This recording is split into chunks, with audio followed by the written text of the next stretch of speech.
கொண்டு வந்த ஒத்திவைப்பு தீர்மானம். இந்த தீர்மானத்தில் 4 மிக முக்கியமான பிரச்சனைகளை மாண்புமிகு எதிர்க்கட்சித் தலைவர் அவர்கள் எழுப்பியிருக்கிறார். அதாவது ஒன்று, மேகதாட்டு அணைக்கட்டு விவகாரத்தில் நீங்களே குறிப்பிட்டது போல மேகதாட்டு அணைக்கட்டு விவகாரத்தில் என்ன நடவடிக்கையை இந்த அரசு எடுத்தது என்பதை பற்றிய அடுக்கடுக்கான கேள்விகளை சட்டமன்ற எதிர்க்கட்சித் தலைவர் அவர்கள் எழுப்பினார். இன்னொன்று, முழுமையான பயிர்க்கடன் என்று நீங்கள் சொல்லிவிட்டு ஒரு பகுதியாக அல்லது அரைகுறையாக மிக குறைவான அளவில் பயிர்க்கடன் தள்ளுபடி செய்யப்பட்டது என்பது விவசாயிகளுக்கு பெரும் ஏமாற்றை அளித்திருப்பதுடன் தமிழ்நாடு முழுக்க இதற்கு எதிராக விவசாயிகள் போராடி கொண்டிருக்கிறார்கள் என்கிற ஒரு கேள்வியையும் இதனால் எழுப்பினார். மூன்றாவதாக, குறுவை சாகுபடி முற்றிலுமாக பொய்த்து போய்விட்ட நிலையில் காவிரியில் தண்ணீர் இல்லாத காரணமாக அந்த குறுவை சாகுபடியில் இழப்புகளை சந்தித்த அந்த விவசாயிகளுக்கான வறட்சி நிவாரணம் எப்போது வழங்கப்படுமா என்கிற கேள்வியை எழுப்பினார். நான்காவதாக, டெல்டா மாவட்டங்களை வறட்சி பாதித்த பகுதியாக அறிவித்து எப்போது அவர்களுக்கு நிவாரணங்களை வழங்குவீர்கள்? இந்த 4 மிக முக்கியமான பிரச்சனைகளை முன்வைத்து இன்றைக்கு எதிர்க்கட்சித் தலைவர் அவர்கள் மிக கடுமையான கேள்விகளை அரசை நோக்கி எழுப்பினார். ஆனால் இதில் எந்த கேள்விகளுக்கும் பதில் சொல்லாமல் அல்லது திசை திருப்பும் விதமாக தொடர்ந்து பொய்களை பதில்களாக சொல்வதை நாம் பார்த்தோம். அதாவது அவர்களிடம் எந்த கேள்விக்குமே பதில் இல்லை என்பதை இந்த ஒவ்வொரு ஆணித்தரமான எதிர்க்கட்சி தலைவர்களுடைய கேள்விகளுக்கு அவர்கள் திசை திருப்பும் விதமாக செயல்பட்டதிலிருந்தே நம்மால் புரிந்து கொள்ள முடிகிறது. நீங்கள் இதில் உதயநிதி ஸ்டாலின் அவர்கள் என்ன கேட்கிறார்? பிரதமருக்கு கடிதம் எழுதினேன் என்று நீங்கள் சொன்னீர்கள். முதல்ல ஒரு கடிதம் எழுதினீங்க இந்த மேகதாட்டு அணைக்கட்டு விவகாரத்துல. அதற்கப்புறம் நாங்கள் தொடர்ந்து அழுத்தம் கொடுத்ததன் காரணமாக இன்னொரு கடிதம் எழுதினீர்கள். கடந்த காலத்தில் நீங்கள் என்ன சொன்னீர்கள்? அதாவது நீங்க அன்றைக்கு முன்னாள் முதலமைச்சர் மு.க.ஸ்டாலின் அவர்கள் அன்றைக்கு முதலமைச்சராக இருந்த போது அவர் பிரதமருக்கு கடிதம் எழுதிவிட்டு தூங்க போய் விடுவார் என்று சொன்னீர்கள். இப்பொழுது நீங்கள் கடிதம் எழுதிவிட்டு தூங்க போவதை தவிர்த்து என்ன செய்தீர்கள் என்பதைத்தான் உதயநிதி ஸ்டாலின் அவர்கள் கேள்வியாக எழுப்பினார். இதற்கு எந்த பதிலுமே கிடையாது.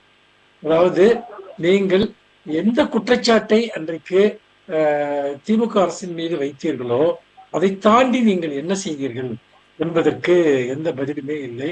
இன்னொரு மிக முக்கியமான கேள்வியை எதிர்க்கட்சி தலைவர் எழுப்பினார். கர்நாடகாவிற்கு நீங்கள் போவது தொடர்பான ஒரு செய்தி பரப்பப்பட்டது. பொதுவாக இந்த அரசுக்கு ஏதாவது ஒரு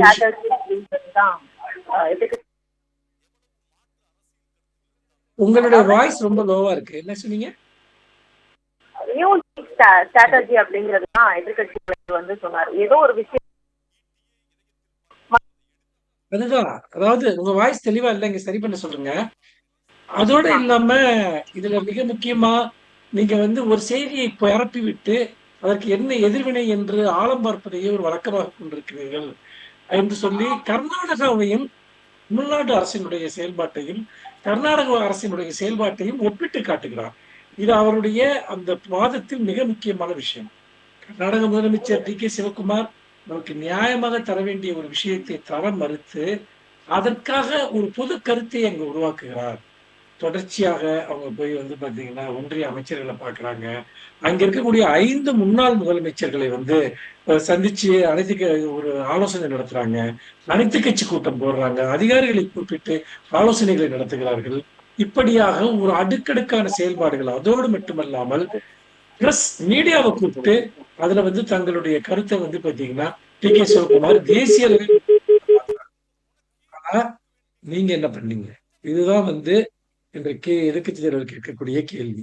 இதுக்கு எந்த பதிலுமே இல்லை.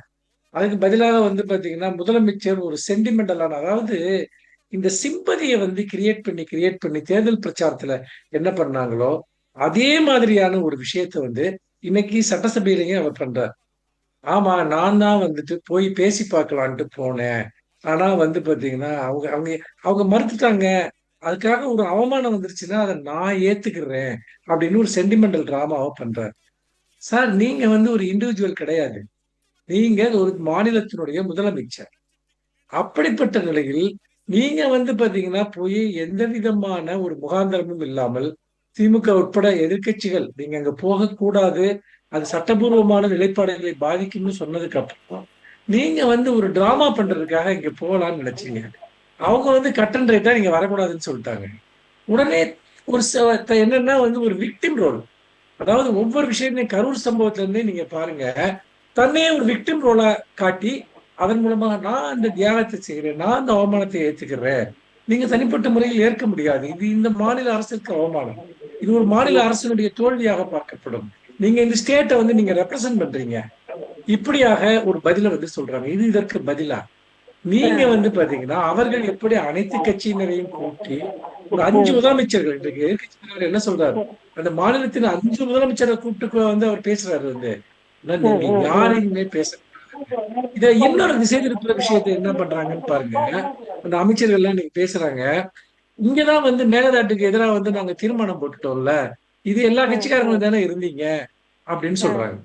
எல்லா கட்சிக்காரங்களும் இருந்தாங்கன்னா அங்கேயும் கர்நாடகாவிலையும் தொடர்பான சட்டசபை தீர்மானங்களை நிறைவேற்றுறாங்க. அனைத்து கட்சி கூட்டம் என்பது ஒரு சட்டசபை விவாதத்திலிருந்து மாறுபட்டது. அது எல்லா தரப்பினருடைய ஆலோசனைகளையும் கேட்டு, ஏன்னா இப்ப மேகதாடு மட்டும் இங்க பிரச்சனை இல்லை, காவிரியில நமக்கு கொடுக்காத தண்ணீர் கொடுக்காததான் சேர்ந்து சம்பந்தப்பட்டிருக்கு. அதுக்கு சேர்த்துதான் வந்து அனைத்து கட்சி கூட்டம். மேகதாட்டுக்கு மட்டும்தானே நம்ம சட்டசபையில தீர்மானம் நிறைவேற்றணும். இவங்க காவிரியில எதுவும் தண்ணி கொடுக்க மாட்டேங்கிறாங்களே, அந்த பிரச்சனையை எங்க போய் பேசுறது? அப்போ சட்டசபையில வந்து இது மட்டுமே போதும்னு சொல்லிட்டு இதை சமாளிக்கிறதுக்காக இன்னொரு ஆர்குமெண்ட் எடுத்து வைக்கிறாங்க. இவங்களுடைய கேவலமான உத்தி எப்படி இருக்குன்னு பாருங்க. நாளைக்கு வந்து இவங்க வந்து தொகுதி மறுவரைக்காக ஒரு கூட்டம் போட்டிருக்காங்களா, அந்த கூட்டத்துல வந்து பாத்தீங்கன்னா திமுக கலந்துக்காதா? இது வந்து பாத்தீங்கன்னா அனைத்து கட்சி எம்பிக்களினுடைய கூட்டம், தமிழக எம்பிக்களினுடைய கூட்டம். தாவாக்காவுக்குன்னு முதல்ல வந்து ஒரு எம்பியும் கிடையாது. உங்களுக்கு கிடைச்சிருந்த ஒரு எம்பியும் வந்து எதுக்கு பிஜேபி கூட போய் நம்ம சண்டை போடணும்னு சொல்லிட்டு அதை காங்கிரஸ் கிட்ட தள்ளி விட்டாங்க. திடீர்னு வந்து அப்போ நான் என்ன திமுக கேக்குதுன்னா, அதாவது காவிரி பிரச்சனைக்காக மேகதாட்டு அணைக்கட்டுக்காக அனைத்து கட்சி கூட்டம் போட தயாராக இல்லாதவர்கள் தொகுதி மறுவரைக்காக மட்டும் ஏன் அனைத்து கட்சி எம்பிக்களை கூட்டம் பண்ணணும்? இது ரெண்டு கடையில என்ன டிஃபரன்ஸ், இந்த அணுகுமுறைகளுக்கு இடையில என்ன டிஃபரன்ஸ் வந்துட்டு? அப்போ இதுக்கு பதிலா இது இன்றைக்கு வந்து பாத்தீங்கன்னா திமுக பொதுச் செயலாளர் அவர்கள் தெளிவா சொல்லியிருக்காரு, நீங்க இதுக்காக ஒரு கூட்டம் போட்டீங்க, அனைத்து கட்சி எம்பிக்கள் கூட்டம் போட்டீங்கன்னா அதுல கலந்துகிட்டு ஆலோசனை சொல்றதுல எங்களுக்கு எந்த விதமான தயக்கமும் கிடையாது. ஆனால் நாங்க சொன்ன காவிரி பிரச்சனைக்கான அனைத்து கட்சி கூட்டத்தை முதல்ல கூட்டுங்கன்னு கேட்கிறார். நியாயமா இல்லையா? அதாவது திமுகவுடைய கோரிக்கை இதுதான், தமிழ்நாட்டினுடைய உரிமைகளுக்காக எல்லா கட்சியினரும் சேர்ந்து வந்து பாத்தீங்கன்னா போகணும், சேர்ந்து நிக்கணும் அப்படிங்கிறது தான் தமிழ்நாட்டினுடைய இது திமுகவினுடைய கோரிக்கை. ஆனா ஒரு விஷயத்துல காவிரி பிரச்சனைல அனைத்து கட்சி கூட்டத்தை நீங்க வந்து கூட்ட மாட்டீங்க, ஆனா இதுல வந்து கூட்டுறீங்கன்னா உங்க நோக்கம் என்னன்னு பார்த்தா ரொம்ப தெளிவா தெரியுது. கர்நாடகாவுல இவங்களுக்கு வேண்டிய அரசு இருக்கு, அதான் அவங்களுக்கு ஏதாவது கஷ்டம் வந்து அதான் இன்றைக்கு எதிர்கட்சி தலைவர் சட்டசபையிலையும் கேட்டார், கர்நாடக அரசுக்கு ஏதாவது மனம் கோணி விடக்கூடாதுங்கிறதுக்காக அனைத்து கட்சி கூட்டத்தை கூட்டுங்களா? என்ன அனைத்து கட்சி கூட்டத்தை கூட்டினா எல்லாம் கடுமையான விமர்சனங்கள் வைப்பாங்க, ஒரு நிர்பந்தம் கொடுப்பாங்க கர்நாடக அரசுக்கு, நீங்க இந்த மாதிரி நடவடிக்கைகளை மேற்கொள்ளுங்க. அதே போல ஒன்றிய அரசிற்கும் எந்த நெருக்கடியை நம்ம கொடுத்துடக்கூடாது இந்த கூட்டத்தின் மூலமாக. அப்படி பார்க்கிற போது இந்த 2 விதமான ஒரு நிலைப்பாடுகளையும் வைத்துக் கொண்டு இந்த கூட்டத்தை உங்க கூட்ட தயாரா இல்லை. அப்போ என்ன ஒரு நீங்க இந்த விஷயத்த பாருங்க, திசை திருப்புறதுக்காக நான் ஏன் இதை இவ்வளவு டீட்டெயிலா சொல்றேன்னா, இந்த நோக்கத்திற்காக இன்றைக்கு சட்டசபை விவாதத்துல எதிர்கட்சி தலைவர் ஆணித்தரமா எழுப்பிய கேள்வியை திசை திருப்புவதற்காக இது எல்லாத்தையும் பண்றாங்க. அதுக்கப்புறம் வந்து ஆதவர்ஜினா வந்து பாத்தீங்கன்னா அவர் வந்து எல்லாருக்கும் தெரிஞ்சு அவங்க எல்லாம் எப்படி பேசுறாங்கன்னு பாத்தீங்கன்னா, இந்த தாவேக்கா சார்பா வந்து தொலைக்காட்சி விவாதங்கள்ல பங்கெடுப்பாங்க இல்லையா, அதே மென்டாலிட்டியோட பேசுறாங்க. அதே அந்த லெவல்ல தான் அவங்க வந்து ஆர்கியூ பண்றாங்க. என்னன்னா வந்து முந்தைய திமுக அரசு 3 முறை மேகதாட்டு அணைக்கட்டு விஷயம் தொடர்பா நீதிமன்றத்துக்கு போச்சு, ஆனா அந்த 3 முறையும் அந்த மேல்முறையீட்டை வந்து நீதிமன்றம் வந்து ரத்து பண்ணிருச்சு, திமுக நீதிமன்றத்துல சரியான வாதங்களை முன்வைக்கல அப்படின்னு சொல்லி ஒரு பொய் பரப்புரையை மேற்கொள்றாங்க. திமுக மேல்முறையீட்டுக்கு போனது உண்மை, அங்க அந்த வழக்கை அவர்கள் தள்ளுபடி செய்தது உண்மை. ஆனா என்ன சொல்லி தள்ளுபடி பண்ணாங்க அதுதான் முக்கியம். அதாவது மேகதாட்டு அணைக்கட்டு தொடர்பாக எந்த முடிவும் இன்னும் எடுக்கப்படாத நிலையில் நீங்கள் இந்த வழக்கை ஒரு ப்ரீ மெச்சூர் என்று சொல்வார்கள், முன்கூட்டியே தாக்கல் செய்கிறீர்கள் என்று நீதிமன்றம் சொல்லி நீங்க வந்து பின்னாடி வாங்கன்னு சொல்லி அனுப்பிச்சு விட்டாங்க. சரியா? ஆனா இது நடக்க போகுதுன்னு முன்கூட்டியே தெரிந்து கொண்டுதான் திமுக இது நீதிமன்றத்துக்கு சென்றது. வருமுன் காப்போம் என்கிற நிலையில் நீதிமன்றம் அதை புரிந்து கொள்ளவில்லை. இவ்வளவுதான். எங்க இந்த கேஸை டிஸ்மிஸ் பண்ணிட்டாங்களா? அல்லது திமுக இது அணை கட்டுறதுக்கு வந்து அனுமதி உண்டு அப்படின்னு சொல்லிட்டாங்களா? ஒண்ணுமே கிடையாது. இவர்களுடைய கையாலாகாத தனத்தை, போலித்தனத்தை மறைப்பதற்காக இது போன்ற ஒரு விஷயத்தை அவங்க மேற்கொள்றாங்க. நான் சொன்ன அத்தனை விஷயங்களையும் நீங்க பாயிண்ட் அவுட் பண்ணி பாருங்க. ஒரு முதுகெலும் பெற்ற தங்களுடைய தன்மையை மறைக்க எத்தனை பொய்களை இவங்க வந்து அடுக்கடுக்கா சொல்றாங்கன்னு.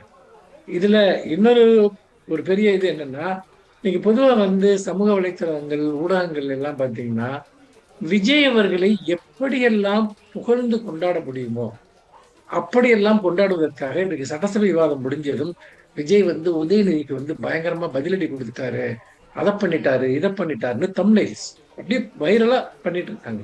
சட்டசபையில் என்ன நடந்துச்சுங்கிறத மக்கள் பார்த்துக்கிட்டு இருக்காங்க. துணை முதலமைச்சர் இது இது சட்டமன்ற எதிர்க்கட்சி தலைவர் இன்னைக்கு என்ன கேள்வி கேட்டார் அடிப்படையில ஒரு மிக முக்கியமான கேள்வியை எழுப்புறார். அதாவது நீங்க வந்து இந்த குறுவை சாகுபடியில பாதிக்கப்பட்டவங்களுக்கு அந்த சிறப்பு தொகுப்ப 1,123 கோடி ரூபாய் வந்து நீங்க கொடுத்தீங்க. சிறப்பு தொகுப்புமே முதலமைச்சருக்கு வித்தியாசம் தெரியல.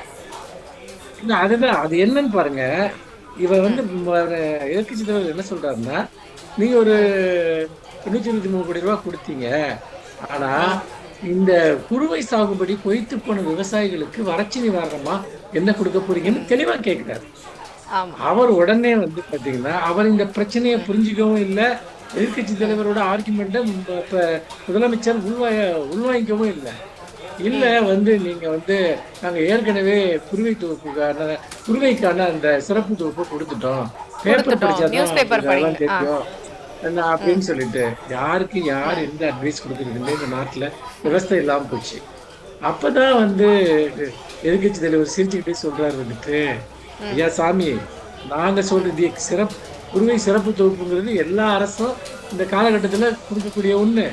நீங்க ஸ்பெஷலா எதுவும் பண்ணல. காவிரியில தண்ணி வராதனால ஃபுல்லா குருவை சாகுபடி போயிட்டு போச்சு. அவங்களுக்கு வறட்சி நிவாரணம் கொடுங்கன்னா கேட்டோன்னு கிளாரிஃபை பண்றாரு.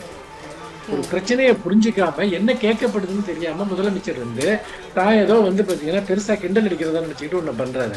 ஆனா இன்றைக்கு முதலமைச்சருடைய அறியாமை எக்ஸ்போஸ் ஆச்சு. உதயநிதி ஸ்டாலின் அவர்கள் அதை எக்ஸ்போஸ் பண்றாரு. சரிங்களா? அப்போ திரும்ப திரும்ப கேட்கிறாரு வந்து எதிர்கட்சி தலைவர் என்ன கேட்கிறாரு, அனைத்து கட்சி கூட்டுறது உங்களுக்கு என்ன பிரச்சனை திரும்ப திரும்ப கேட்கிறாரு. பதிலே கிடையாது. அதுக்கு பதிலாக இத்தனை திசை திருப்புற முயற்சிகள். நான் சொன்ன அத்தனை பாயிண்டையும் நீங்க பாருங்க. இது எல்லாம் சட்டப்பேரவையில இன்னைக்கு நடந்த நிகழ்வுகள், எதிர்கட்சி தலைவர் முன்வைத்த பல்வேறு கேள்விகள் குறித்து ரொம்ப டீடைல்டான ஒரு பதில கொடுத்தீங்க. நிகழ்ச்சியில் கலந்து கொண்டதுக்கு மிக்க நன்றி மனுஷ் சார்.